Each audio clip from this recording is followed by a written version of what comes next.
Okay, so I'm going to read. I'm going to read 8 poems in total, but they're not all that long, so it's not that bad.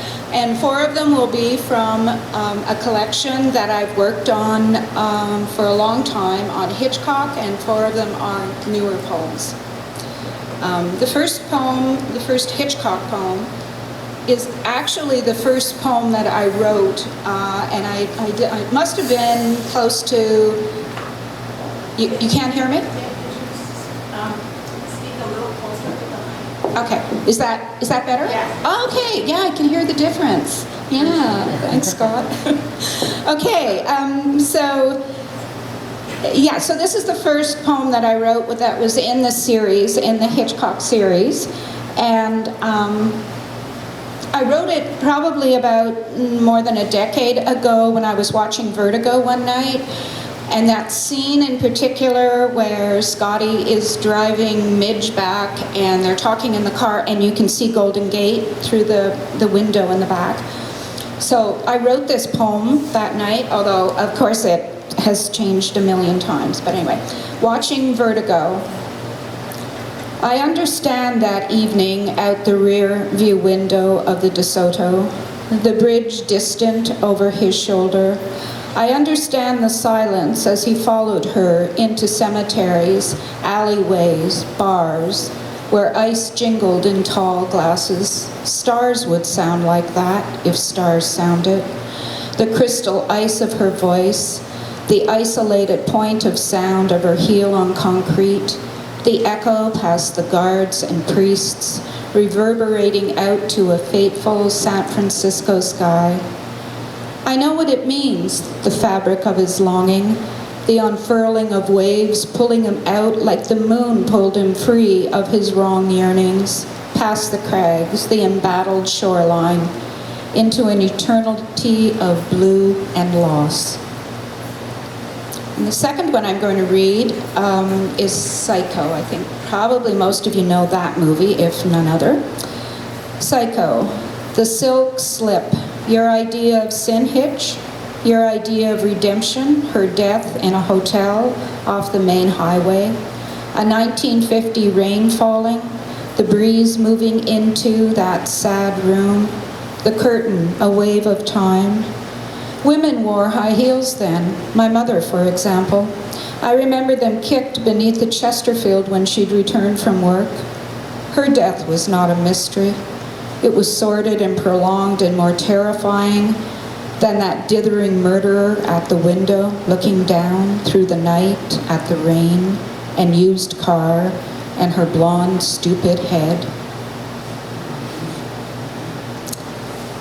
The next one was kind of inspired by Rear Window, another movie that I think most people are familiar with.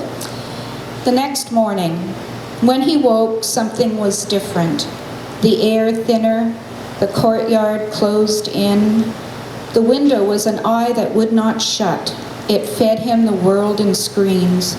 The ponytailed dancer, the musician hunched over his piano, the lit cigarette in the dark with the murderer coiled behind its orange O.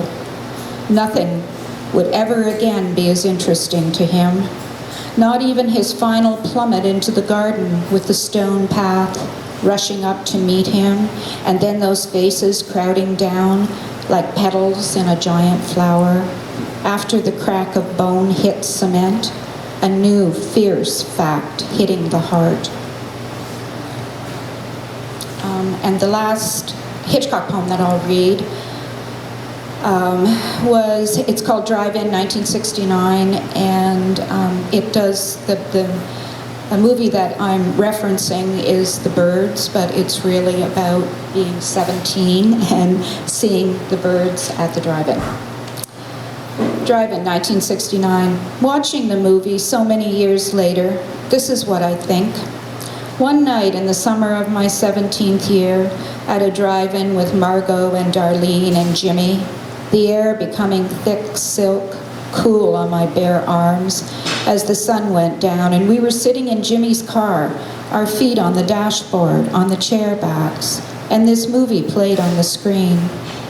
It was like a TV being on in the living room. Everyone spoke over it, threw popcorn at each other, laughed and shouted to friends who walked by as we spun out the long, hilarious spool of our teenage selves. But there was also something like ghosts in the air, something coming. Our adult versions, perhaps, like the birds that swept down on the serene seaside town. And on that night, before the hours in classrooms, in libraries, on buses, on our way to work, before the new people we would become, here we were, our dusty feet chip-polished like exotic scales, the concession stand with its sticky floor under our flip-flops, so real, so full of smells and music, the birds, Dylan, the Rolling Stones, that we did not notice our fate playing out in that living room with its piano, its portrait of dead parents, the fireplace just before the brimming glitter of wings. And the next series of poems I'll read are newer, and they have to do sort of, I think of it as my yard collection, so it has to do with backyards. And anyway, this poem, I know I wrote this a year ago because I noticed that the lilacs are again dead. It's called The Lilacs Are Dead. Their skeletons cluster dryly at the end of branches. The season pushes on and heat invades, a haze over the fields, on the hills, by the river in early morning. Webs hold dew, hammocks of starlight, its glitter lost when the sun rises round, full of piercing yellow and warm as a yolk. I did not notice when the lilacs died. I see them only now, caught in the sway, the breeze of this late June day. These things always happen away from us, these harbingers of change that waltz the trees into another summer, forgotten autumn, the paralysis of winter. And the next one is called Overbrook, which is where I grew up, in Ottawa East. My mother in the kitchen wears an apron splattered with jam and flour, while out the back door, the gray wooden veranda begins its slow transformation into lumped snow mammals. Snow swirls in a dance of sugar, gathers on the sill, as if looking in on her. The kitchen fills with the scent of apple cinnamon, while in the oven, wonder puffed the pastry golden. My father, in the room upstairs, the furthest room off the end of the hallway, where my brother and I were told to stay away from, so that we picture him, inert, eyes stiffly open, contemplating the rigid pain that rises in his body like burning breath, like scents from that kitchen rise, and surface as something final, something terminal. And again, this is called Childhood Backyard. A messy array of bins, broken tools, worn paths, dawns on this Easter morning. In the house, a crash of movement, my escape to the veranda. Concrete, still holding the cold of winter, seeps into me. I am young here.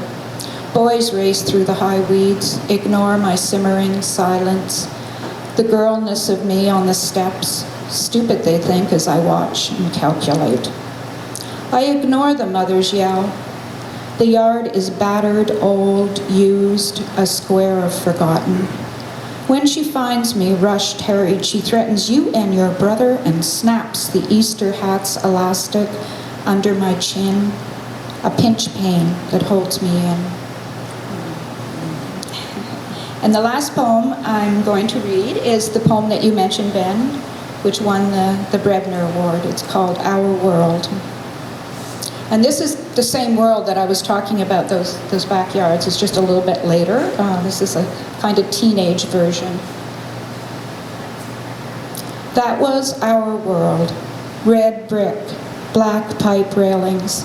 We sat out the summer on those concrete verandas, the heavy crack of a skull on cement, blood and expanding stain under the body like a cartoon speech bubble. Our world. Sirens through hot air, musk close, boys in stolen cars.